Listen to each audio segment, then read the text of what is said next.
Hey everybody. So I read you this book by myself and my mom in a treasury of 5 stories. Three of them are by my mother and I, and the other two are just by myself. But I thought I would just read this by itself so you can access it as a separate story. It's on Amazon. I think it's also on Kindle, so you can watch it there. Maybe not. It actually doesn't have any illustrations, so you'll just have to listen. So the book is called The Great Gecko Luau. I actually wrote this probably 20 years ago when I was living in Hawaii, and I took the manuscript to Taiwan where I lost it. So with my mom, I tried to recreate the story I'd written. So the main thrust is the geckos lose their fire and they have to go over to the bigger island where there's an active volcano and get fire. So that's what I wanted in my story. So here we go. The Great Gecko Luau. And it starts like this. Chapter 1, Pink Stones. Cute but tough, small but brave. This is a good way to describe the tribe of geckos that lived on a small island. This tiny tropical island set in a peaceful lagoon off of Volcano Island. Ninto, one of the geckos, looked over at Volcano Island with delight and fear as the massive volcano shot red-hot lava into the night sky. He sat near the fire with the rest of the tribe as they planned their most exciting festival of the year, the Great Gecko Luau. Ninto was holding hands with his friend Nintui. They listened as the chief gave assignments for the luau. Nintui hoped that she would be the one to gather the sacred stones that surrounded the fire pits. She was chosen to do so last year, and she knew where there were still plenty of the pinkish stones, which all the geckos had loved so much. Maybe I will get the pink stones again, she whispered to Ninto. Yes, those stones reflected the firelight like 100 warm lanterns, Ninto whispered back.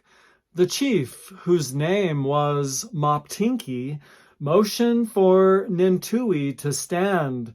And here is Nintui. She brought new light to our fire pits last year.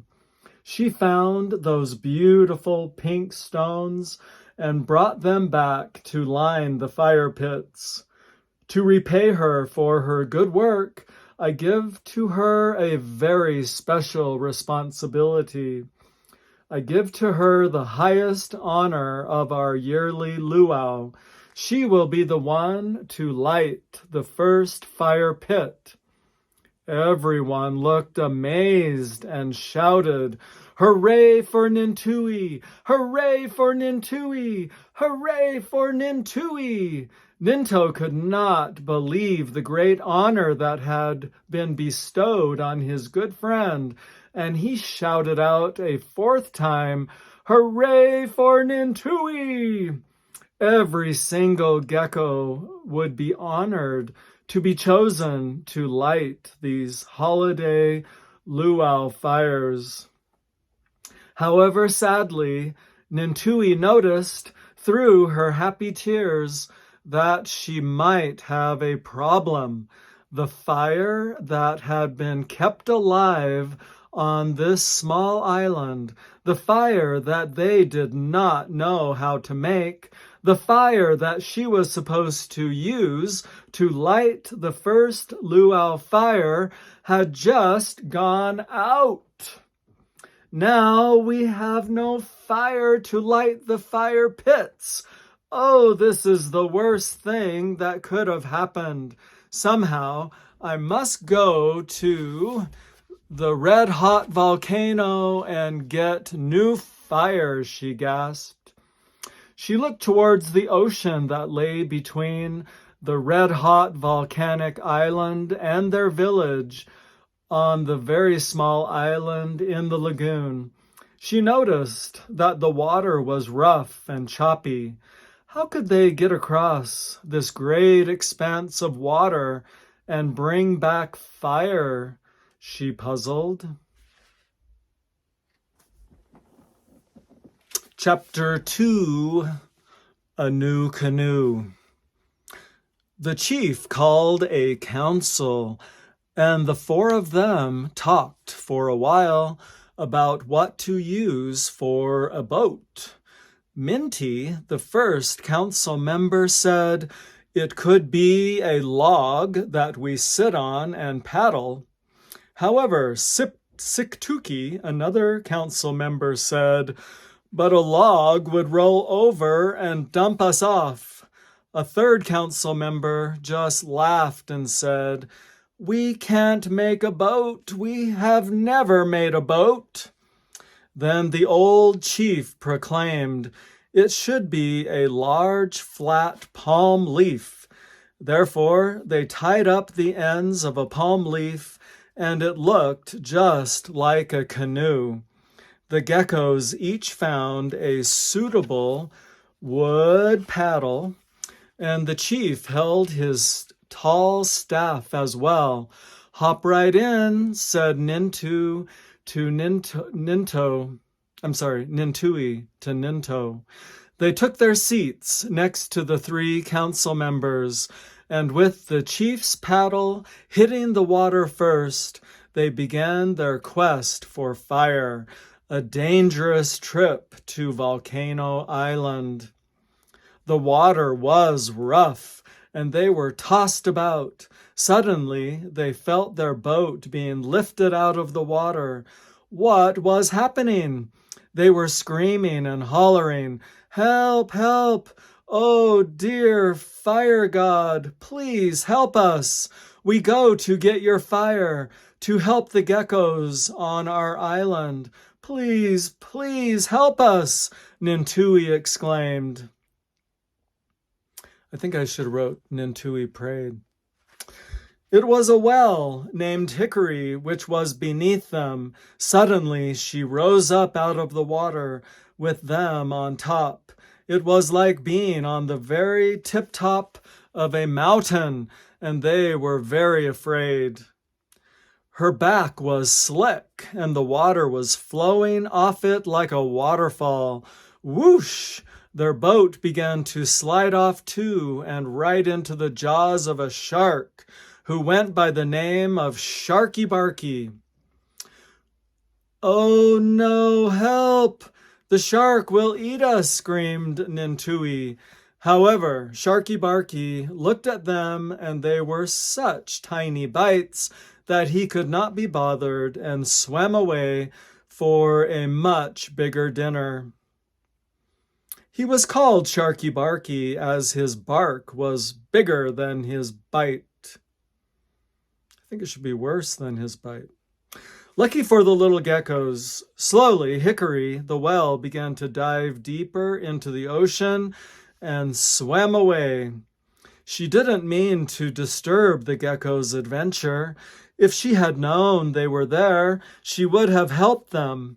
She had watched them from a distance her whole life, and had even been told an old whale's tale about how the geckos settled the island and got the original fire so many years ago. However, Hickory was now down deep in the lagoon with no idea what was happening to the brave geckos above.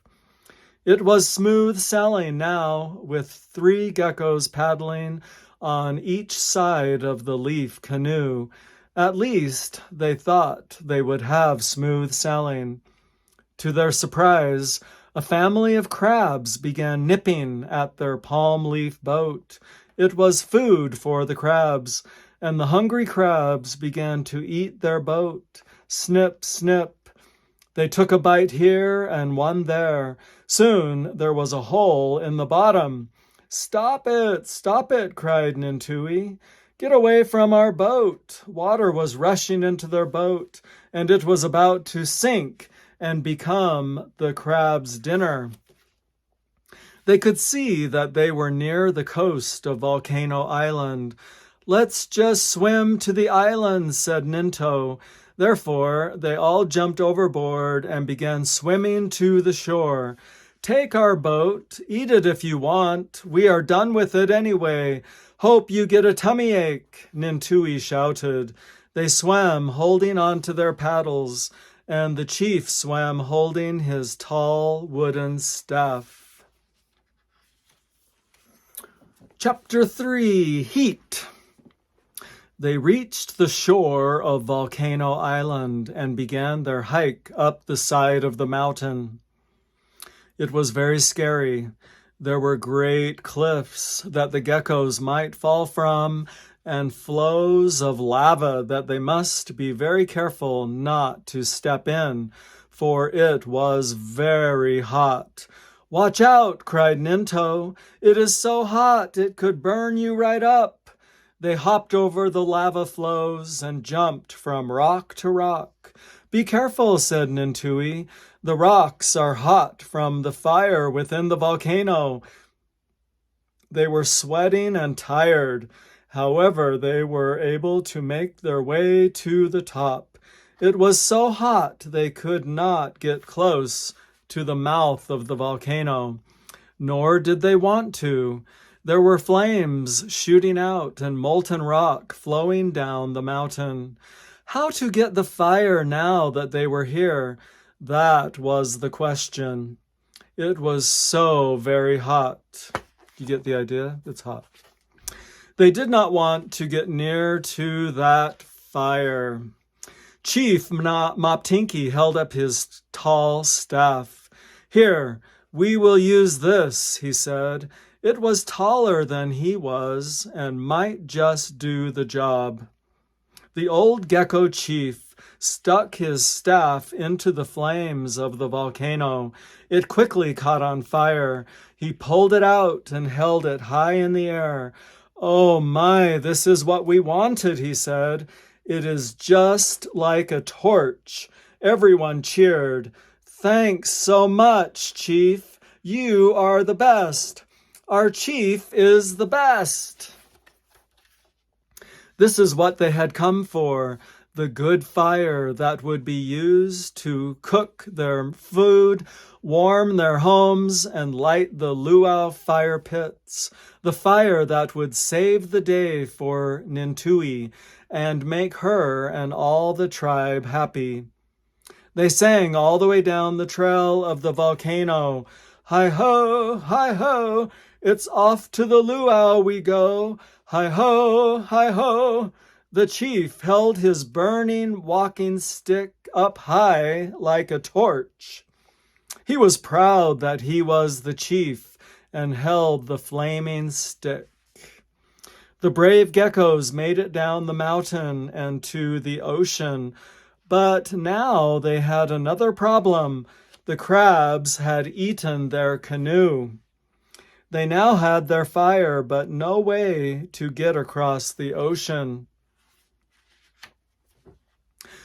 There were no palm leaves about. Everything had burned off this volcano. They found some wood that had washed up on the beach and started a fire with the flaming staff. They cooked a fish that they caught and sat around the fire and wondered what to do. They wondered all the next day and the next day too. On the third day, it's always the third day, they could see in the distance a small boat, a palm leaf boat full of geckos.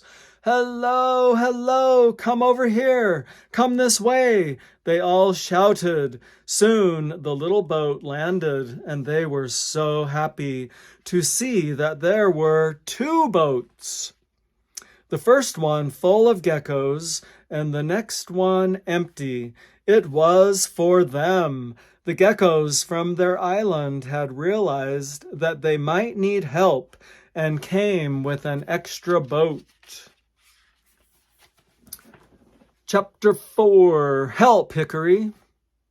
The tired geckos entered their new boat, held their fire stick high in the air, and began to paddle back to their home island. The surf had quickly brought them on their way to Volcano Island, but now they paddled against the waves, and they could hardly move.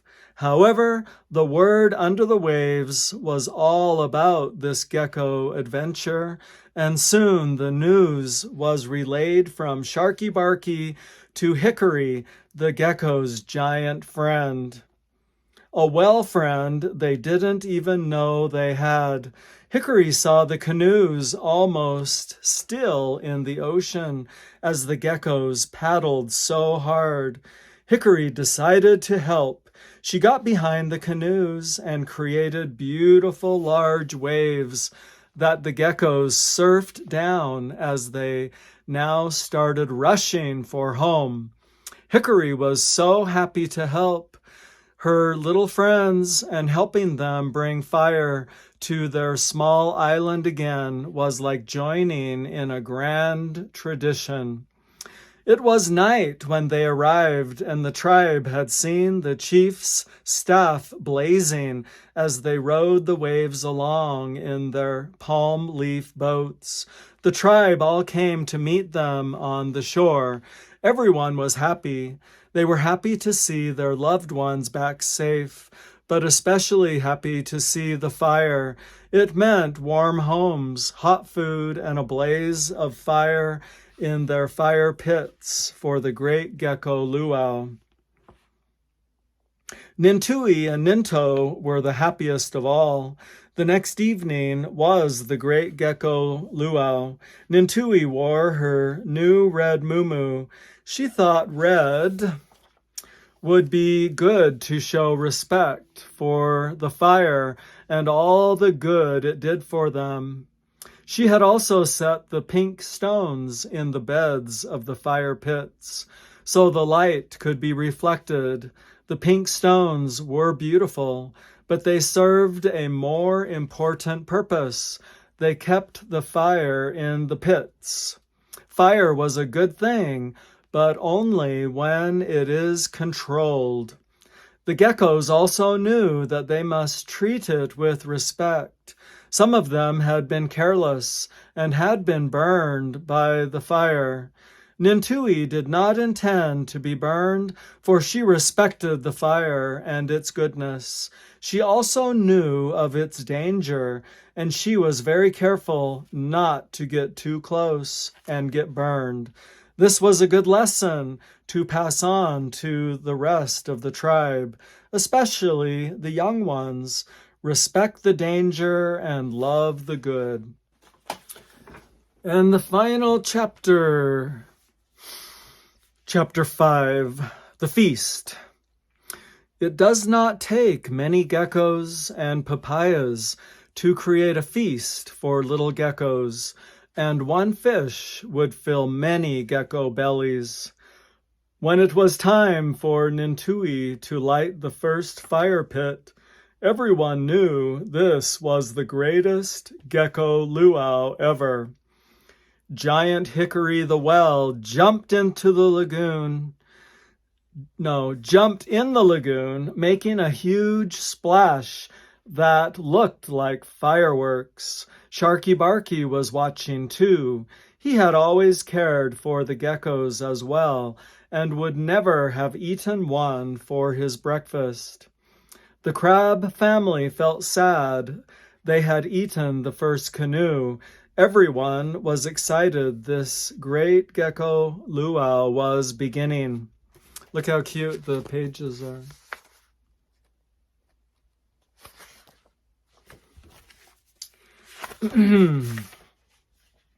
Ninto and Nintui sat around the fire with their friends. It was cool, and they enjoyed the fire's warmth. They loved the pretty reflections on the pink stones. The fire that they had worked so hard to get danced in the dark of the night. It crackled and smoke rose up from the fire. The fire was beautiful as it sent sparks high up into the night sky. They loved it. It had cooked their food and kept them warm. It made everything seem right and bright. They all cheered in their squeaky gecko voices. Hooray, hooray, we have fire again. They danced around their precious fire. Then they sat down on the big rocks and sang. They looked at each other with smiles on their faces, and so ended the greatest gecko luau ever. Thank you for listening. Hope you enjoyed The Great Gecko Luau. It's on Amazon. So cute.